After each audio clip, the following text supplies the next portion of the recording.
Final community. I'm in a different section. Cheers. The reason being is I'm gonna show 6 albums that were game changers for guitar players. Preferably, it doesn't really matter what age you are. These will get to any guitar player, even starting out now. You're gonna get through one of these albums, and I play every genre of music. I've always loved every style, and it's worked out because I get a lot more work because I can play multiple genres of music. And it's just you know what I mean. But just because I love all newer stuff I discovered along the ways, I've never ditched anything that I loved. You know what I mean? I always come full circle back around to it. Just sometimes it takes a while, sometimes it doesn't. Just depends. But usually I like, not all the time, but sometimes I like to start the day off with something a little heavy. Sometimes mellow. It just depends if I'm going to go like on a bike ride or something. Usually before I go, I want to hear something a little crazy. And that's not because I'm trying to be all crazy on my bike. I'm just enjoying the cruising around. But I always kind of trip out, or I find it interesting when people are like, oh, I remember when I used to listen to Primus, or I remember I used to listen to that band. It was like, you used to? What fucking, your fucking wife not let you listen to your cool shit anymore? Anyways, I don't know. So, and maybe you just don't feel like listening to that music, and I get that. I support that. And sometimes there's albums I won't listen to for a while because I don't feel like, I'm just not in the mood, but then when I am in the mood, I want to hear it. So there. That was a long 2-minute introduction. Well, let's just get into it. I'm going to try to go chronological order. And again, throw your comments on what you think were some albums that were just game changers, not just for heavy metal in general, but guitar players also. Or not just guitar players, heavy metal in general. So I'm starting off with Ride the Lightning, Metallica. Fucking album was a game changer right here. Now, Kill 'Em All is a game changer also, but if I had to pick one Metallica, a lot of, as guitar players, most people will probably learn a lot of riffs off of Master of Puppets. It's myself included. I know a lot of Kill 'Em All, and then some off of Injustice for All. But you're gonna get to this, you know what I mean? And if you start off with this one, what's up? But this is my favorite Metallica album, but I just feel like I would have to pick this one. It was a game changer. If you play guitar, you're gonna learn some Metallica most likely. And but great album, fucking killer guitar solos. The tone was cool. It wasn't too much distortion, just enough. Kind of a bassy album, a little bit of a overall bass vibe to it. You can hear the bass very well still, obviously, because Cliff Burton ripping on bass. Great lyrics, fucking killer songwriting. I mean, the song "Fade to Black." I mean, that's just, this whole album has good lyrics, but the song "Fade to Black," those are some dark, heavy lyrics for, like, he was a teenager still, basically, or he was still a kid in my opinion. So writing some killer lyrics, killer guitar riffs, and this album has stood the test of time where it just gets better like a fine wine. And it's still, and kids are, the youth, the new batch of guitar players are still finding it relevant, which is awesome. So next one. Game changer. I got to see this tour. I was 11 years old, and 10 or 11, and they were opening up for Judas Priest. It was Testament, Megadeth, and Judas Priest. And they had him pushed down the very front of the stage because Priest had taken up most of the stage with fucking Rob Halford's wardrobe and his jacket collection. But and then all his motorcycles he drove out onto the stage, which is fucking awesome. But Megadeth came out just on the front of the stage with the blue curtain with this banner hanging behind them, and fucking shredded. First album with Marty Friedman. This is like, once your chops get used to Ride the Lightning, your hands and mind is ready for this one. Game changer. Still fucking awesome album. If I had to pick though, my favorite Megadeth album is Killing Is My Business Is Good. That is my favorite. And then Peace Sells Who's Buying. I have all you know what I mean. I have all the older Megadeth. I love all the Megadeth. I just don't have the whole catalog, but all the main ones. Peace Sells. I have Killing's My Business, Rust in Peace, So Far So Good So What, and then I have The System Has Failed. But anyways, the next album that was a game changer, and I'm sneaking this one in there. This one kind of came out of left field back in the day. White Zombie. The songs were on Beavis and Butthead. They were on MTV or whatever. But once you finally got the album, you shit a Twinkie, basically. You were like, fuck, this whole album is fire. It has a Black Sabbath vibe to it on some of the songs which you get towards the end. It's got all these cool horror movie blips, which not that many metal bands that I was listening to were doing that. So no electronic shit involved yet at this phase of Rob Zombie's career. But White Zombie, this album, fucking Le Sexorcisto Volume 2 or whatever, Volume 1.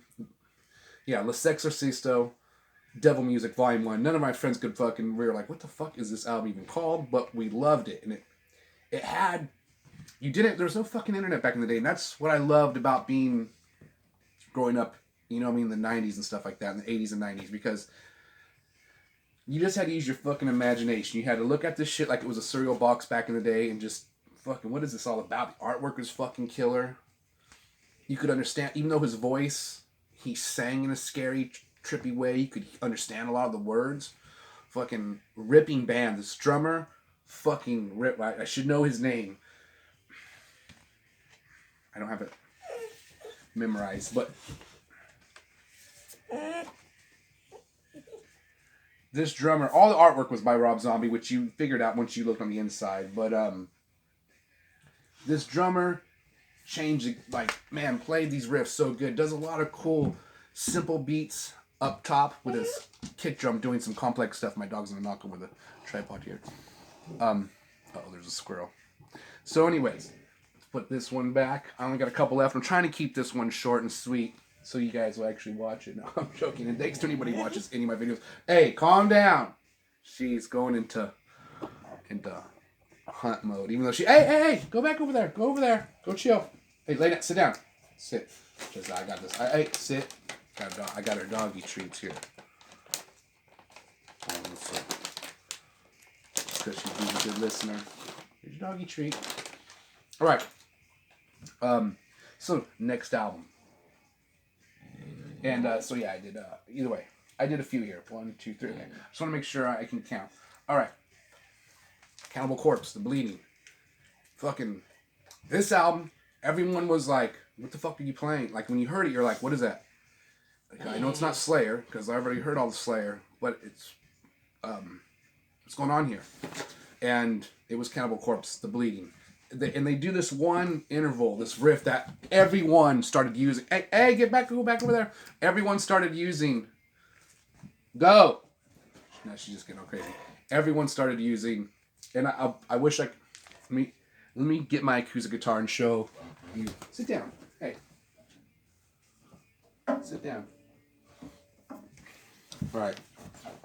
Now it's gonna be kind of hard to do on an acoustic guitar, but you'll get the idea.